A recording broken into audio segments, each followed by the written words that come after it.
Welcome back to my channel happy students. आज के इस वीडियो में हम ज्योग्राफी का एक काफ़ी इम्पोर्टेंट क्वेश्चन के बारे में देखेंगे और ये क्वेश्चन है उद्योगों के स्थानीयकरण को प्रभावित करने वाले कौन कौन से कारक हैं। यानी किसी उद्योग का स्थान निर्धारण करने के लिए कौन कौन से कारक उत्तरदायी होते हैं, कौन कौन से कारकों को देखा जाता है, इसके बारे में आपको बताना है। तो इसका आंसर आप निम्नलिखित तरीके से लिख सकते हैं। उद्योगों के स्थानीयकरण को प्रभावित करने वाले निम्नलिखित कारक हैं। पहला क्या है? कच्चे माल की निकटता। निर्माण उद्योग की सबसे पहली आवश्यकता कच्चे माल की होती है। कोई भी निर्माण उद्योग होगा, उसकी जो पहली आवश्यकता होती है वो है कच्चे माल की आवश्यकता, जिसका रूप और उपयोग बदलकर मूल्य वृद्धि की जाती है। कच्चे माल का ही रूप और उपयोग में बदलाव लाकर ही उसके मूल्य में वृद्धि की जाती है। अतः जहाँ पर कच्चे माल की निकटता होगी, विनिर्माण उद्योगों का स्थानीयकरण भी वहीं होगा।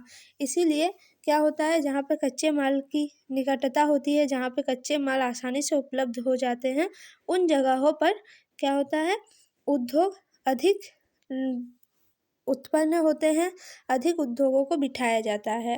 दूसरा जो पॉइंट है वो है पूंजी की सुलभता। अब पूंजी की सुलभता क्या है? किसी भी उद्योग को चलाने के लिए पर्याप्त पूंजी की आवश्यकता होती है। अब हम किसी भी उद्योग को चलाएंगे तो उसके लिए क्या होगा? एक बड़ी मात्रा में पूंजी की आवश्यकता होती है। अतः पूंजी की सुलभता विनिर्माण उद्योग का स्थानीयकरण में महत्वपूर्ण भूमिका रखती है। अब जिस हिसाब से हमारे पास पूंजी रहेगा, उस हिसाब से हम जगह का चयन कर पाएंगे, अच्छे जगह का चयन कर पाएंगे। तो ये भी एक कारक है। तीसरा जो पॉइंट है वो है शक्ति के साधनों की निकटता। वर्तमान समय में समस्त निर्माण उद्योग किसी न किसी शक्ति के संसाधन पर निर्भर होते हैं, जैसे कोयला, खनिज तेल, प्राकृतिक गैस, जल, विद्युत आदि शक्ति के संसाधन हैं। क्योंकि बिना बिजली के कोई भी उद्योग को नहीं संचालित किया जा सकता, अतः शक्ति के साधनों की निकटता आवश्यक है। किसी भी उद्योग को चलाने के लिए क्या होता है? शक्ति के साधन, बिजली या फिर कोयला, खनिज तेल, प्राकृतिक गैस या जल विद्युत, इस तरह से कुछ चीज़ें लगती है। क्योंकि मशीनों द्वारा जो कार्य किए जाते हैं उसके लिए क्या होता है? संसाधन, शक्ति के संसाधन की आवश्यकता होती है। इसीलिए क्या होता है, इनकी निकटता भी काफ़ी महत्वपूर्ण है। उसके बाद जो पॉइंट है वो है परिवहन के साधनों की सुविधा। कच्चे माल को फैक्ट्री तक लाने के लिए और निर्मित माल को बाजार तक पहुंचाने के लिए सस्ता और गतिमान परिवहन औद्योगिक विकास के लिए आवश्यक है। अब क्या होता है, जो कच्चा माल है उसको फैक्ट्री तक ले जाने के लिए, उद्योग तक ले जाने के लिए, और उद्योग में जो चीज़ निर्मित होता है उस चीज़ को बाजार तक पहुंचाने के लिए सस्ता और जो गतिमान परिवहन व्यवस्था है उसकी आवश्यकता होती है।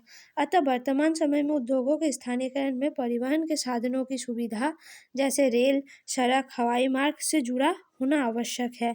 इसीलिए अभी के समय में क्या होता है, जितने भी उद्योगों को स्थापित किया जा रहा है उसमें परिवहन के साधनों की सुविधा को भी देखा जा रहा है। ये भी एक कारक के रूप में कार्य कर रहा है। उसके बाद जो पॉइंट है वो है बाजार की निकटता।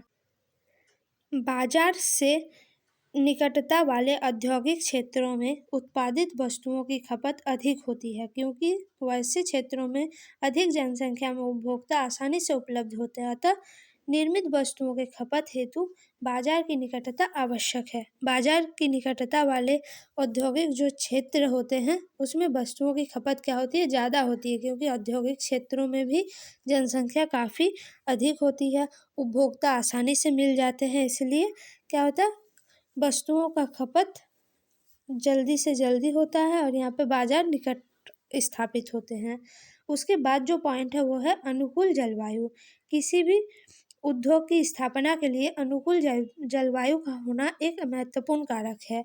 अतः उद्योग ऐसे स्थानों पर स्थापित किए जाते हैं जहाँ जलवायु स्वास्थ्यप्रद हो। किसी उद्योग को विशेष जलवायु की आवश्यकता होती है, जैसे सूती वस्त्र उद्योग के लिए आर्द्र जलवायु, क्योंकि इस जलवायु में धागा महीन तथा कम टूटता है, अतः सूती वस्त्र उद्योग को आर्द्र जलवायु में ही स्थापित किया जा सकता है। फिर बहुत सारे उद्योग ऐसे होते हैं जो जलवायु पर भी निर्भर करता है, उसी का एक उदाहरण दिया गया है सूती वस्त्र उद्योग का।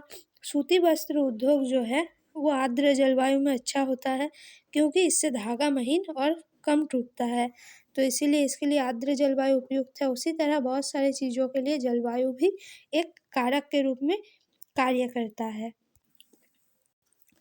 कुशल और सस्ते श्रमिक। कुशल एवं सस्ते श्रमिकों की उपलब्धता वाले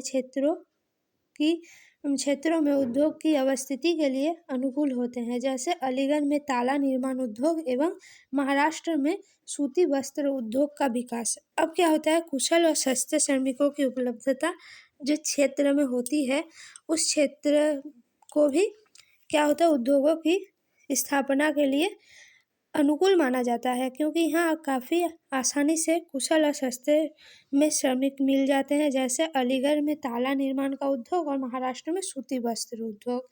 उसके बाद जो नेक्स्ट पॉइंट है वो है सरकारी संरक्षण। किसी भी उद्योग को चलाने के लिए उद्योगों को सरकारी संरक्षण में होना आवश्यक है, ताकि वह अच्छे से विकास कर पाए। अब क्या है, एक सरकारी संरक्षण भी काफ़ी ज़रूरी होता है किसी भी उद्योग को चलाने के लिए, ताकि वो अच्छे से कार्य कर सके, विकास में वो योगदान दे सके। तो इस तरह से किसी भी उद्योग के स्थानीयकरण को प्रभावित करने वाले ये कारक थे। इन कारकों को आप अच्छी तरह से याद कर लीजिए, क्योंकि ये क्वेश्चन काफ़ी इम्पोर्टेंट है, ये आपके लिए ये एग्ज़ाम में आने की संभावना काफ़ी अधिक है, तो आप इसको ज़रूर से ज़रूर अच्छी तरह से देख लें। आपके लिए ये वीडियो कितनी हेल्पफुल रही कमेंट में ज़रूर बताइएगा। वीडियो अच्छी लगी तो वीडियो को लाइक, कमेंट, शेयर और चैनल को सब्सक्राइब ज़रूर कीजिए। धन्यवाद।